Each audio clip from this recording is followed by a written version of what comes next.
सच्चिदानंद हीरानंद वात्स्यायन अज्ञेय। उनके अज्ञेय उपनाम के पीछे एक रोचक कहानी है। दिल्ली जेल में लिखी अपनी 7.5 कहानियाँ उन्होंने प्रकाशन के उद्देश्य से जैनेंद्र कुमार जी को भिजवाई थीं। जैनेंद्र कुमार द्वारा प्रेमचंद जी को भेजी गई इन कहानियों में से 2 राजनीतिक कहानियाँ प्रेमचंद द्वारा स्वीकार कर ली गई थीं, परंतु कारावास में भेजी गई इन कहानियों के लेखक का नाम उजागर करना उपयुक्त नहीं था। इसलिए यह निर्णय लिया गया कि लेखक के नाम के स्थान पर अज्ञेय अर्थात अज्ञात नाम का उपयोग किया जाएगा। सच्चिदानंद जी कविताओं और कहानियों का प्रकाशन अज्ञेय नाम से कराते थे, परंतु लेख, विचार, आलोचना आदि के प्रकाशन के लिए उन्होंने अपने मूल नाम सच्चिदानंद हीरानंद वात्स्यायन का उपयोग किया। अज्ञेय का जन्म 7 मार्च 1911 को उत्तर प्रदेश के कुशीनगर में हुआ था। इनके माता पिता का नाम हीरानंद शास्त्री और वयंती देवी था। अज्ञेय अपने माता पिता की 10 संतानों में चौथी संतान थे। इनके पिता एक अति प्रसिद्ध पुरातत्ववेत्ता थे। अपने पिता की व्यावसायिक नियुक्ति के कारण उन्हें श्रीनगर, जम्मू, पटना, नालंदा, ऊटा कामुंड और कोटागिरी सहित विभिन्न स्थानों पर स्थानांतरित होना पड़ा। साथ ही इसी परिवर्ती जीवन शैली के कारण अज्ञेय विभिन्न भारतीय भाषाओं और संस्कृतियों के संपर्क में रहे। वर्ष 1925 में पंजाब विश्वविद्यालय से मैट्रिक पास करने के बाद अज्ञेय मद्रास चले गए और मद्रास क्रिश्चियन कॉलेज में दाखिला लिया। 1927 में गणित, भौतिकी और रसायन विज्ञान का अध्ययन करते हुए विज्ञान में इंटरमीडिएट किया। उसी वर्ष वह लाहौर के फार्मन क्रिश्चियन कॉलेज में शामिल हो गए और 1929 में कक्षा में प्रथम स्थान प्राप्त करते हुए विज्ञान स्नातक की उपाधि प्राप्त की। इसके बाद उन्होंने अंग्रेजी में एमए के लिए दाखिला तो लिया, परंतु पढ़ाई छोड़ दी और भारतीय स्वतंत्रता आंदोलन के लिए लड़ने के उद्देश्य से एक क्रांतिकारी संगठन हिंदुस्तान सोशलिस्ट रिपब्लिकन आर्मी में शामिल हो गए और ब्रिटिश औपनिवेशिक सरकार के खिलाफ विद्रोही गतिविधियों में भाग लेना आरंभ कर दिया।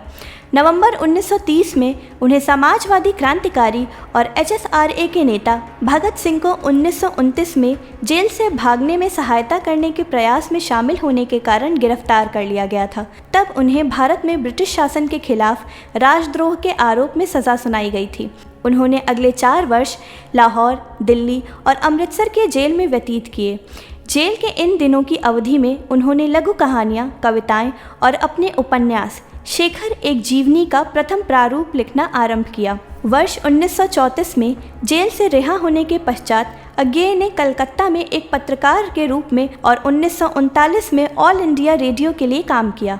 वह प्रगतिशील लेखक संघ यानी कि प्रोग्रेसिव राइटर्स एसोसिएशन से जुड़ गए थे और वर्ष 1942 में उन्होंने अखिल भारतीय फांसीवाद विरोधी सम्मेलन का आयोजन किया था। 1942 में द्वितीय विश्व युद्ध के समय वह भारतीय सेना में शामिल हो गए और उन्हें एक लड़ाकू अधिकारी के रूप में कोहिमा फ्रंट पर भेजा गया।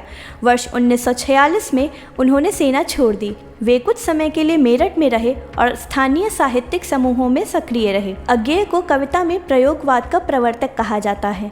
उन्होंने सप्तक श्रृंखला का संपादन किया, जिसने हिंदी कविता में एक नई प्रवृत्ति को जन्म दिया, जिसे नई कविता के नाम से जाना जाता है। उन्होंने कई साहित्यिक पत्रिकाओं का संपादन किया और स्वयं का हिंदी भाषा साप्ताहिक दिनमान लॉन्च किया, जिसने हिंदी पत्रकारिता में नए मानक और रुझान स्थापित किए। अज्ञेय ने अपनी कुछ रचनाओं के साथ साथ कुछ अन्य भारतीय लेखकों की रचनाओं का अंग्रेजी में अनुवाद किया। साथ ही उन्होंने विश्व साहित्य की कुछ पुस्तकों का हिंदी अनुवाद भी किया। अज्ञेय को आंगन के पार द्वार के लिए वर्ष 1964 में साहित्यिक अकादमी पुरस्कार और कितनी नाव में कितनी बार के लिए वर्ष 1978 में ज्ञानपीठ पुरस्कार से सम्मानित किया गया। जो लोग अपने जीवन काल में किंवदंती बन जाते हैं, उनमें एक अपरिभाषित रहस्य और आभा होती है जो उन्हें अन्य सभी लोगों से अलग करती है। 4 अप्रैल 1987 को अपनी मृत्यु तक अज्ञेय साहित्यिक परिदृश्य पर छाए रहे। अपने प्रशंसकों से उन्हें भरपूर प्यार और प्रशंसा प्राप्त हुई। हिंदी साहित्य के अतुलनीय रत्न अज्ञेय को भारत समन्वय परिवार का सादर प्रणाम। इस देश के अन्य लेखकों एवं कवियों के जीवन की विस्तृत जानकारी प्राप्त करने के लिए सब्सक्राइब करें भारत माता चैनल।